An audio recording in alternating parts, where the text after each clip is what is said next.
The first thing I noticed was the silence. Not the peaceful kind, but the heavy, echoing emptiness that pressed in from every direction. My footsteps rang out across the polished tiles as I walked through the deserted mall, the sound bouncing off storefronts with their metal grates pulled down tight. Fluorescent lights flickered overhead, casting long, uncertain shadows that seemed to shift when I wasn't looking. The air was cold, tinged with the faint scent of old popcorn and cleaning chemicals, and every so often, a distant thud or creak made me pause, heart thumping, as if the building itself was breathing. I'd taken the job because it paid better than anything else in town, and I told myself it was just another night shift. But as I reached the security office, the sense of being watched grew stronger. The night manager was waiting for me, a thin man with tired eyes and a voice that barely rose above a whisper. He didn't bother with small talk. Instead, he handed me a folded sheet of paper, his hand trembling just enough for me to notice. "These are the rules," he said, his gaze never quite meeting mine. "Follow them, all of them. No exceptions." I glanced at the list, half expecting a joke, but his expression was dead serious.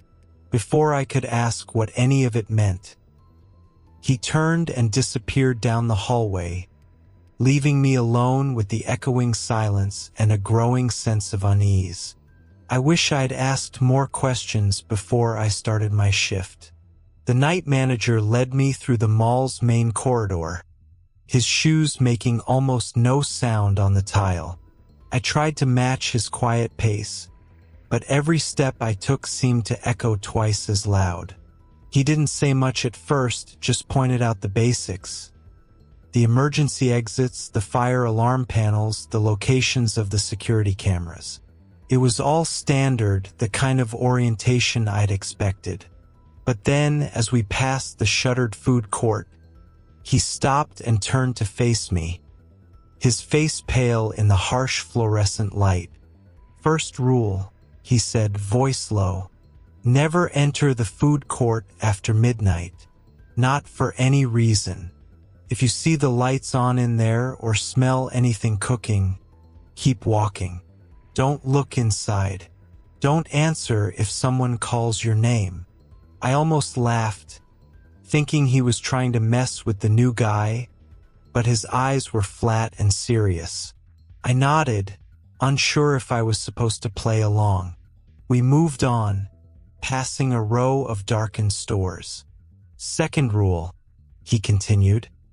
"If you hear children laughing, no matter where you are, go straight to the janitor's closet on the second floor. Lock yourself in and wait until the laughter stops. Don't try to find the source. Don't call out. Just hide." I glanced around, half expecting to see a group of kids hiding behind a pillar, but the mall was empty except for us. He led me past a clothing store, mannequins frozen in mid-stride behind the glass. "Third rule," he said, pausing again. "If you see any mannequins move even a little, do not approach them. Do not look away. Back out of the area slowly, keeping your eyes on them until you're at least 50 feet away. Then, and only then, you can blink or turn your back." I stared at the mannequins, suddenly aware of how lifelike their painted eyes seemed in the dim light. The list went on. If the escalators start running on their own, don't get on. If you hear music from the old arcade, even though it's been closed for years, don't follow it. If you see someone in a red jacket standing by the fountain, avoid them. Don't speak. Don't wave. Just turn around and walk the other way. Each rule was stranger than the last, and I found myself glancing at the night manager, searching for any sign that he was joking. But his face never changed. By the time we finished the tour, my head was spinning. I tried to remember each rule, but they blurred together in my mind, a jumble of warnings and impossible scenarios. I wanted to ask if anyone had ever broken the rules, what had happened to them, but the words stuck in my throat. The night manager stopped at the security office door, finally meeting my eyes. "This isn't hazing," he said quietly, as if reading my thoughts. "I know how it sounds, but you need to take this seriously. The mall changes at night. Things happen here that don't make sense. The rules are the only thing that keep you safe." He handed me a laminated copy of the list, the edges worn from years of handling. "Keep this with you at all times. If you forget a rule, read it again. If you're not sure what to do, follow the rules. No exceptions." I nodded, trying to hide my unease behind a skeptical smile. It was just a job, I told myself. Just another night shift in an empty building. But as the night manager left me alone in the office, the silence pressed in again, and I couldn't shake the feeling that I just agreed to something I didn't understand. I started my first solo patrol with the list of rules folded in my back pocket, the laminated edges digging into my skin every time I moved.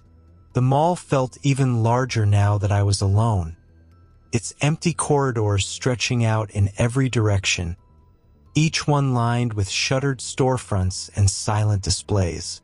My flashlight beam cut through the darkness, but the shadows always seemed to gather just beyond its reach.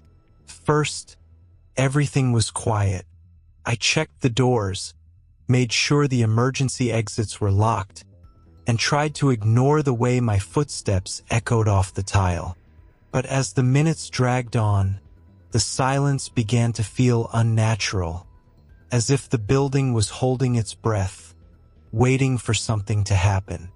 I told myself it was just nerves, the product of too many horror movies and the night manager's creepy warnings. Then I heard it, a faint, rhythmic tapping, like footsteps on the upper level. I paused, listening, but the sound faded as soon as I tried to pinpoint it. I shook my head, telling myself it was probably the pipes or the building settling. Still, I found myself glancing up at the balcony, half expecting to see someone watching me from above. As I passed the clothing store, I stopped short. One of the mannequins was standing closer to the glass than I remembered, its hand pressed against the window as if reaching for something. I stared at it, heart pounding, trying to convince myself I just missed it during the tour. The rule about mannequins echoed in my mind. Don't approach, don't look away, back out slowly. I took a step back, never breaking eye contact, and only turned away when I was sure I was far enough. My skin prickled with goosebumps, but nothing else happened. I kept moving, trying to shake off the unease. As I neared the old arcade, I heard a faint melody drifting through the air, tinny, cheerful, and completely out of place. The arcade had been closed for years, its games unplugged and gathering dust behind a locked gate. But the music was unmistakable, the same tune I remembered from childhood visits. I hesitated, drawn toward the sound, curiosity warring with the memory of the rules. What harm could it do to take a quick look? Maybe a radio had been left on, or someone was playing a prank. I took a step closer, the music growing louder, more insistent. My hand hovered over the gate's padlock, and for a moment, I almost convinced myself to open it. But then I remembered the night manager's warning. If you hear music from the arcade, don't follow it. I forced myself to step back, the urge to investigate fading as the music abruptly cut off. leaving only silence in its wake. The rest of the patrol passed in a blur of nerves and second-guessing. Every shadow seemed to move. Every sound felt loaded with meaning. I found myself checking the list of rules over and over, tracing each line with my finger as if the words themselves could protect me. At one point, I thought I heard children laughing in the distance, but when I turned to look, the sound vanished, replaced by the low hum of the air conditioning. Near the end of my shift, I passed the food court. The lights inside flickered on for a split second, illuminating empty tables and overturned chairs. I froze, remembering the first rule: never enter the food court after midnight. My feet itched to move, to step inside and prove to myself that there was nothing there. But something held me back, a cold certainty that I didn't want to know what I might find. I turned away, heart racing, and kept walking, the lights snapping off behind me. By the time I returned to the security office, my nerves were frayed, but I was still in one piece. I told myself I'd just let my imagination get the better of me, that the rules were nothing more than superstition. But as I sat down and tried to steady my breathing, I couldn't shake the feeling that I'd come dangerously close to crossing a line I didn't even know existed. What's the worst that could happen? I wasn't sure anymore, and that uncertainty was the scariest part of all. The second night, I arrived early, determined to prove to myself that the first shift had just been a fluke, a bad case of nerves and too much caffeine.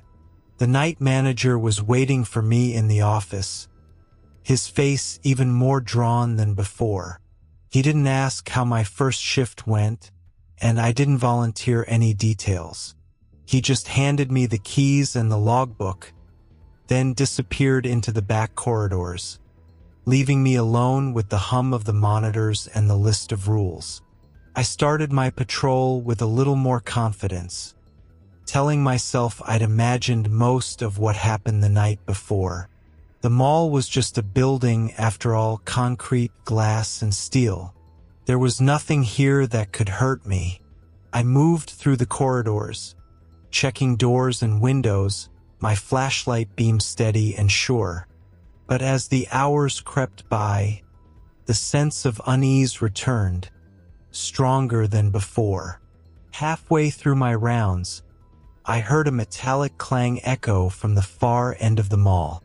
I paused, listening, and heard it again, a sharp, ringing sound, like a gate slamming shut. I hurried toward the noise, my footsteps echoing in the empty space. As I rounded the corner, I saw the gate to the old electronics store swinging on its hinges, the padlock dangling uselessly from the latch. I frowned, certain I'd checked it earlier. Maybe I'd missed something, or maybe the lock was faulty. I stepped inside to investigate, shining my light over the dusty shelves and abandoned displays. The air inside was colder, heavy with the scent of old plastic and burnt wiring. I moved deeper into the store, scanning for any sign of an intruder. That's when I heard it, a low, whispering voice, so faint I almost missed it. I froze, heart pounding, and strained to listen. The words were indistinct, just a murmur at the edge of hearing, but they seemed to come from everywhere at once. I spun around, searching for the source, but the store was empty. Suddenly, the gate behind me slammed shut with a deafening crash. I rushed back, grabbing the bars and rattling them, but the gate wouldn't budge. Panic surged through me as the whispering grew louder, swirling around me like a cold wind. I fumbled for my radio, but all I got was static. For a moment, I was sure I'd broken one of the rules, though I couldn't remember which one. Was there something about the electronics store? Or was it the rule about not investigating strange noises? I pressed my forehead against the cold metal, trying to steady my breathing. The whispering faded, replaced by a deep, oppressive silence. Then, just as suddenly as it had started, the gate creaked open on its own. I stumbled out, my hands shaking, and slammed the padlock back into place. I backed away, never taking my eyes off the store, half expecting something to follow me out. I made my way back to the security office, my mind racing. I tried to come up with a rational explanation. Maybe the lock was broken, or maybe a draft had slammed the gate shut. But the memory of the whispering voice lingered, impossible to explain away. I sat in front of the monitors, watching the grainy black and white feeds flicker from one empty corridor to another. That's when I saw it, a shadowy figure moving across the main atrium, just at the edge of the camera's view. I leaned closer, squinting at the screen, but the figure was gone before I could get a good look. I flipped through the other cameras, searching for any sign of movement, but the mall was empty. I told myself it was just a trick of the light, a glitch in the feed, but doubt gnawed at me. The rest of the night passed in a haze of anxiety. Every sound made me jump. Every shadow seemed to move. I found myself checking the list of rules over and over, desperate for reassurance. I tried to convince myself that I was still in control, that there was a logical explanation for everything that had happened. But the evidence was piling up, and my skepticism was starting to crack. Near the end of my shift, I heard a voice whisper my name from the darkness outside the office. I froze, every muscle tensed, and listened as the voice repeated my name, soft and insistent. I gripped the edge of the desk, refusing to move, refusing to answer. The voice faded, replaced by the low hum of the air conditioning, but the fear lingered. When the night manager returned at dawn, I almost told him what had happened. But the words caught in my throat, and I just handed him the keys and the logbook, pretending everything was normal. He looked at me for a long moment, as if he knew exactly what I'd experienced, then nodded and turned away. I left the mall with the sun rising behind me, the list of rules burning a hole in my pocket.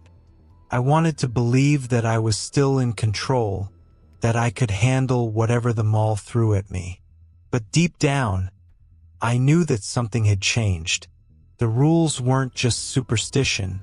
They were the only thing standing between me and whatever waited in the darkness. By the third night, the mall felt like a world unto itself, cut off from everything I'd ever known. The outside seemed to fade away the moment I stepped through the employee entrance, swallowed by the endless corridors and echoing silence. My radio, which had worked fine before, now crackled with static or went dead entirely whenever I needed it most. I tried my cell phone, but the signal bars vanished as soon as I crossed the threshold, no matter where I stood. It was as if the building itself was determined to keep me isolated, to make sure I had no one to call for help. The emptiness pressed in on me, making every shadow seem deeper, every sound more sinister. I started to lose track of time, the hours stretching and folding in on themselves until I couldn't remember how long I'd been walking the same loop. The mall's layout, which had seemed straightforward during the day, now felt twisted and unfamiliar. I'd turn a corner expecting to see the food court, only to find myself staring down a hallway I didn't recognize, lined with stores I could have sworn weren't there before. I clung to the list of rules like a lifeline, pulling it out every few minutes to reassure myself that I still knew what to do. The words became a mantra, something to anchor me as the world around me shifted and warped. I read each rule over and over, tracing the letters with my thumb until the laminate started to peel. The rules were the only thing that made sense, the only thing that felt real. But even the rules couldn't shake the feeling that I was being watched. Sometimes I'd catch a glimpse of movement in the corner of my eye, a shadow slipping behind a pillar, a reflection in a darkened window that didn't quite match my own. I'd spin around, heart pounding, but there was never anyone there. The mannequins seemed to multiply, appearing in places I was sure I'd already checked. Their blank faces turned just slightly in my direction. Doubt crept in, slow and insidious. I started to wonder if I was losing my mind, if the isolation and fear were making me see things that weren't there. But every time I tried to convince myself it was all in my head, something would happen. A door slamming shut with no wind, a burst of laughter echoing from an empty corridor, the faint smell of popcorn drifting through the air when the concession stand had been closed for years. The mall felt alive, aware of my presence, testing the boundaries of my sanity. I found myself whispering the rules under my breath as I walked, clinging to them like a prayer. I knew that if I let go, even for a moment, I might never find my way out again. The rules were all I had, and I was starting to realize that they might be the only thing keeping me from becoming just another shadow in the endless maze. It was just after 2 in the morning when the mall finally showed me what it was hiding. I was making my rounds, clutching the list of rules so tightly the laminate creased under my fingers. The air felt heavier than usual, thick with a static charge that made the hairs on my arms stand up. My flashlight flickered, the beams stuttering as I passed the darkened storefronts. I tried to tell myself it was just the batteries, but deep down I knew better. I turned the corner near the old toy store and stopped dead. The mannequins from the clothing shop across the hall were no longer behind the glass. They stood in the middle of the corridor, arranged in a loose semicircle, their plastic faces turned toward me. I hadn't heard them move. I hadn't seen them leave the store. But there they were, blocking my path, their arms frozen in unnatural angles, fingers splayed as if reaching for something or someone. My breath caught in my throat. I remembered the rule. If you see any mannequins move, do not approach them. Do not look away. Back out of the area slowly, keeping your eyes on them until you're at least 50 feet away. I forced myself to take a step back, never breaking eye contact with the nearest mannequin. His head was tilted just slightly, as if it was listening. I took another step, then another, my heart pounding so hard I thought it might burst. As I backed away, I heard it, a child's laughter, high and bright, echoing through the empty halls. It bounced off the tile and glass, coming from everywhere and nowhere at once. My skin crawled. Another rule. If you hear children laughing, go straight to the janitor's closet on the 2nd floor. Lock yourself in and wait until the laughter stops. Don't try to find the source. Don't call out. Just hide. I kept my eyes on the mannequins, inching backward until I reached the escalator. The laughter grew louder, overlapping voices giggling and whispering just out of sight. I wanted to run, but my legs felt rooted to the floor. The mannequins shifted, their heads turning in unison to follow me. One arm twitched, the fingers curling in a slow, deliberate motion. I broke into a cold sweat. I had to get to the janitor's closet. I turned and bolted for the stairs, refusing to risk the escalator after midnight. My footsteps thundered up the steps, the laughter chasing me, growing sharper, more insistent. I reached the second floor, breathless, and sprinted down the corridor, searching for the closet. The lights overhead flickered, plunging the hallway into stuttering darkness. I found the door, yanked it open, and slammed it shut behind me. My hands shook as I fumbled with the lock, finally managing to slide the bolt into place. The closet was pitch black, the only sound my ragged breathing and the distant, echoing laughter. I pressed my back against the wall, clutching the list of rules like a talisman. Outside, footsteps pattered down the hallway, light, quick, and far too many for just one child. Something brushed against the door, a soft, insistent tapping. I squeezed my eyes shut, willing myself to stay silent, to follow the rules. The laughter rose to a fever pitch, then stopped all at once, leaving a ringing silence in its wake. I waited, counting the seconds, then the minutes. My mind raced with images of mannequins waiting just outside, their plastic hands reaching for the doorknob. I forced myself to breathe, to focus on the rules. They were more than just warnings, they were barriers, lines drawn in the sand against things that didn't belong in the world I knew. When I finally opened the door, the hallway was empty. The lights had stopped flickering. The laughter was gone. I crept back to the main corridor, every muscle tense, expecting to see the mannequins waiting for me. But they were gone, returned to their places behind the glass, as if nothing had happened. I realized then that the rules weren't just superstition or paranoia. They were the only thing keeping the mall's secrets at bay, the only thing standing between me and whatever hunted in the darkness.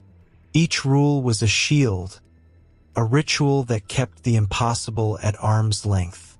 I understood now why the night manager had looked so tired, why he'd pressed the list into my hands with such urgency. The mall was alive and it was hungry. It wanted me to slip up, to break a rule, to let my guard down for even a second. But I wouldn't give it the chance. I would follow the rules, every single one, no matter how strange or impossible they seemed. Because now I knew what waited for those who didn't. The next night, the mall felt even more hostile, as if it remembered I'd survived its last test.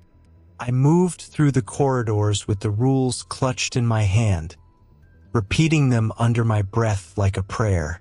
But the air was different, charged, restless, as if the building itself was waiting for me to slip. Halfway through my patrol, the emergency lights flickered and died, plunging the mall into a darkness so complete it felt suffocating. My flashlight sputtered, barely illuminating a few feet ahead. I tried the radio, but it was nothing but static. Panic clawed at my chest. I forced myself to keep moving, following the familiar path toward the security office. But the mall's layout seemed to twist and shift, corridors stretching into impossible angles. Then I heard it, a voice, weak and desperate, calling my name from somewhere near the food court. It was the night manager. "Help! Please, I'm trapped." His voice was raw with fear, echoing off the tile. I froze, the rules screaming in my mind. Never enter the food court after midnight. But the thought of leaving him behind, alone with whatever haunted this place, was unbearable. I hesitated, torn between the rules and my conscience. The voice grew more frantic, pleading for help. Against every instinct, I stepped into the food court, the darkness swallowing me whole. The air was thick with the smell of burnt grease and something sour. Tables and chairs were overturned, casting monstrous shadows across the floor. Suddenly, something moved in the corner, a shape too large, too fast, skittering across the tiles on too many limbs. My heart hammered as I realized I'd made a terrible mistake. The thing lunged, its form shifting and writhing, eyes gleaming in the dark. I ran, dodging between tables, the creature's claws scraping the floor behind me. I dove into a service hallway, slamming the door shut just as the thing crashed against it, the impact rattling the frame. I fumbled for the lock, hands shaking, and pressed my back against the door, listening to the thing snarl and scratch on the other side. The rules had warned me and I'd broken them. Now the mall's horrors were closing in. I held my breath, praying the door would hold. The creature howled, a sound that was almost human, then retreated into the darkness. I waited, counting the seconds, afraid to move. When silence finally returned, I slipped out, heart pounding, and ran for the security office, never looking back. I'd broken a rule and I'd survived barely. But I knew the mall wouldn't forget. The next time it might not let me go.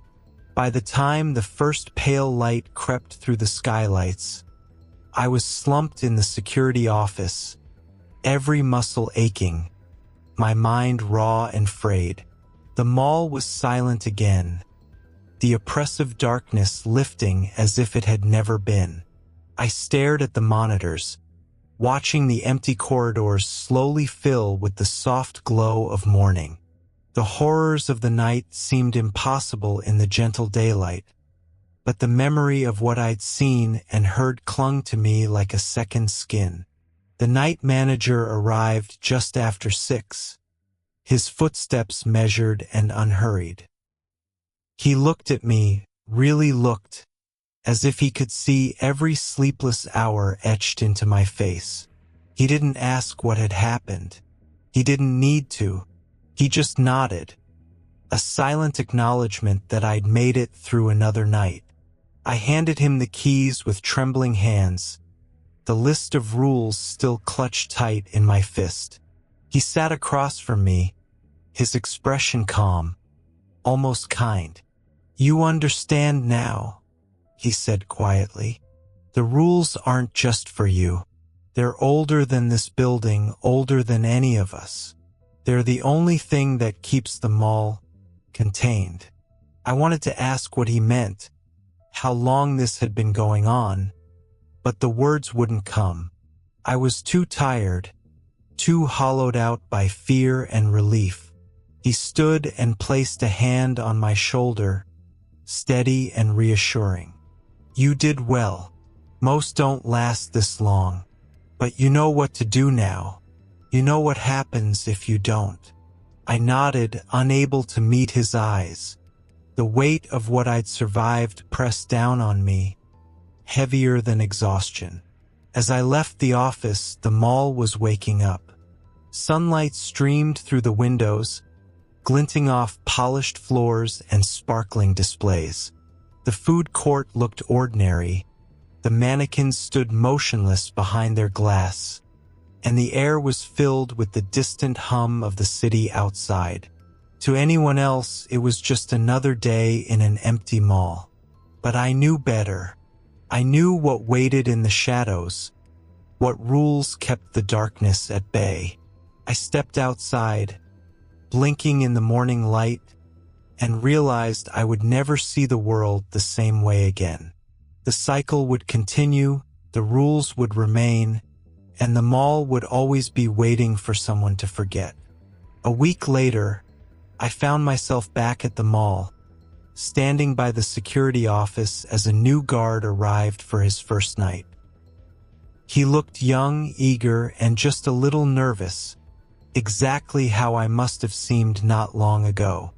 He shook my hand, his grip firm, his smile uncertain. I could see the questions in his eyes, the same ones I'd had, the same ones I'd never dared to ask. I handed him the laminated list, the edges now worn smooth from nights spent tracing each rule. He glanced at it, brow furrowing as he read the strange instructions. "Is this for real?" he asked, half laughing, half hoping I'd tell him it was all a joke. I shook my head, meeting his gaze with a seriousness I couldn't hide. "Read every rule. Remember them. No matter what you see or hear, follow them. All of them. No exceptions." He hesitated, searching my face for reassurance, but I had none to give. As I turned to leave, I paused in the doorway, the weight of the mall pressing against my back. "Whatever you do, don't break the rules. Not even once." I left him standing there, the list trembling in his hands, the echo of my warning hanging in the air. The cycle had started again, and the mall was waiting.